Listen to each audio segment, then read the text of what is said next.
Hi guys, Rufai don't come out again with another wasbos. Whether APC like it or not, Rufai will continue to say things the way they are. This man is like a prophet in the government. Watch this video, guys. Hi. Ayo, a lot has to be said, and I hope I get the time. I think we made the argument here yesterday, and I repeat for the upton time, I am not against subsidy removal, because I see a lot of the blowbacks. But when we make arguments, let's make it in the interest of our country. Let's also think of people that do not have anything. My argument was it was not well planned, and it is obvious. Is it now that he's supposed to be talking to Labour? No, he ought to have done that. Maybe he had a transition committee. What were the issues the transition committee discussed? Wasn't subsidy on it? Maybe he said he went abroad to see investors.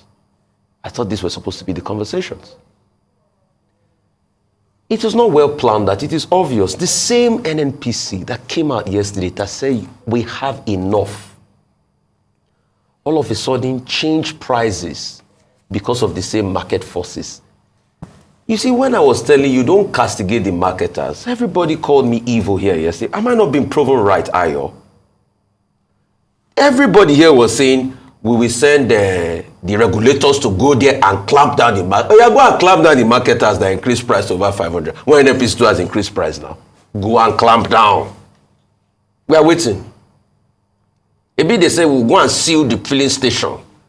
So what change, you should ask? And all of this happens when you don't plan. When you fail to plan, you plan to fail. That's what has happened. And all the things I said here on Monday, that's what they are now backtracking and doing. You can see they've set up their meeting Labour and meeting the stakeholders and all of that. Because you see, the supply side economists, and you see, I know this school of thought, it's the supply side economy, the Reaganomics I like to call them, that argue that let supply dominate the economy. They forget that no market is perfect. I remember when the story came out, all right, as regards the subsidy removal, I started research and I remember and I stumbled on how Reagan pulled out subsidy in 1981 in America. And everybody touted Reagan. But many years down the line, when fluctuation happened, America still had to release its strategic national reserve. So despite the fact that oil is subsidized in America, when it releases its strategic national reserve, when there's shortage, is that not subsidy is doing? Concerning aviation fuel that has been deregulated, recently, didn't the CBN have to step in to say they should still buy aviation fuel for 480 naira to buffer the effect for airline operators when people were flying planes to Abuja for over 100,000 naira? Is that not a form of subsidy? So for the fact that you fully deregulated does not mean that supply will be permanent, will be ceteris paribus. You see, the problem with supply side economists I have is the fact that they don't factor in ceteris paribus in their arguments. They think every market is perfect. Hell no. You might have a tanker driver strike and your supply chain might be affected. So somebody has to step in. But what we are talking about, the bone of contention, is governmental revenue. That this subsidy is frittering with, which we all agree on. But if you want to do it, you have to phase it out and do the palliative. So I'm happy that the government is talking to people now. What they should give us now in the coming days to be able to placate this Nigeria is the framework of how they are going to phase this out. All right? If Nigerians are going to be buying XYZ per litre, is there wage increase? Because you can't say that you are plunging people into over 200% increase in the price of a major commodity like petrol, and there's no commensurate wage increase. Already, I think the federal government was talking about 40% wage increase for federal workers. 200% increase in the price of petrol. Has that not nullified it already? So these are the arguments we are making. And when we make them, it's for the love of country. It's nothing, and it's not on the bounds of partisanship or anything. We want this country to do well. And like Mr. K said, I've got questions for Mele Kyari when he comes here. Because there are some questions we need to ask, even as regards framework, that we've not asked. So let me rest it there. But it's not hard and fast. Supply side economists should remember that in their belief of growing the economy by making the rich richer, the rich can supply, they make a lot of people poorer. Reagan got out more debts in America. The debt increased in America under Reagan. Thatcher also made people poorer. We remember the famous slogan of Thatcher the food snatcher, the milk snatcher. Made people poorer. Childhood poverty under Thatcher increased. So all the supply side economists, I hear your argument, but also remember, there's also the demand side argument, and there's also the monetarism side argument. And there's no one size fits all. And that's why the economists will put a caveat, ceteris paribus. But ceteris is not always paribus. Let's be careful. Let us listen to ourselves, both sides of the argument, get the best argument forward, and make our country grow. And we are here to support President Tinubu to do well. Well, thank you very much, Rufai, for stating what you said, and Kay, of course. But just to add a few more things in terms of the arguments before us this morning, we had talked about the fact that the labor unions had met with the federal government and it had reached a deadlock. They didn't agree. Going back to pre-inauguration in April, the Labour NLC had come out to say that they wouldn't support the removal of subsidy except the 4 modular refineries in Nigeria would work.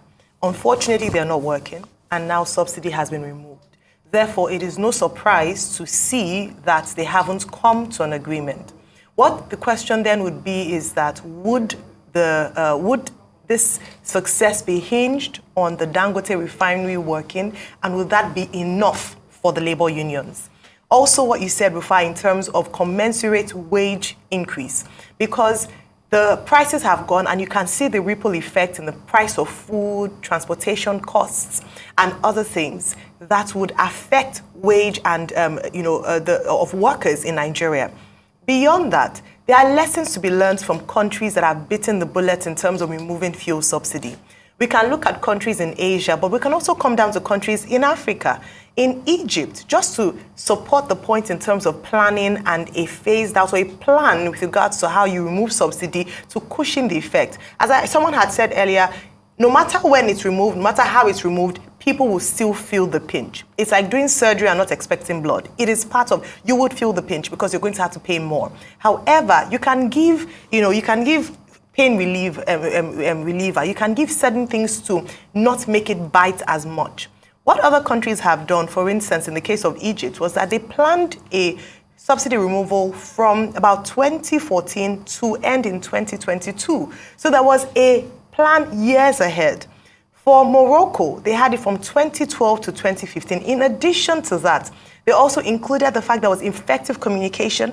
This has been said a number of times. Unfortunately, the president hasn't appointed his kitchen cabinet, which would include his chief press secretary, his spokesperson, to manage communication, because you can see how far communication can go with a statement he made during his inaugural speech and how the effect of that spiraled out of control.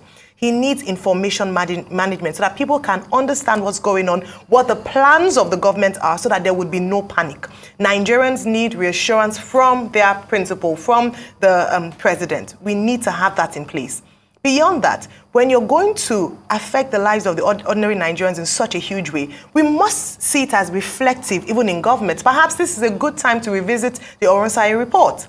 We cannot have people queuing on the streets, unable to afford certain things because of how high prices have gone, yet we see the allowances or the huge cost of government still on such a high side. It must be reflective across all boards. And has been said before, perhaps this is a fantastic time for even private business owners to begin to think about the effect on their businesses and the fact that staff members will begin to ask you for a wage increase because the amount of money it took to come to work or perhaps to live is not the same thing anymore. So these are conversations, like you said, Rufai, that also have been had before this happened, but it has already happened. Subsidy has been removed. Therefore, we now begin to look forward as to what should they begin to do. I'm hoping that the next conversation with the labor unions will not take too long, because this has to happen until an agreement is had, before things become quite chaotic. Part of the framework and the solutions I'd like to propose is something I called an Energy Security Act that harmonizes every source of energy for national development,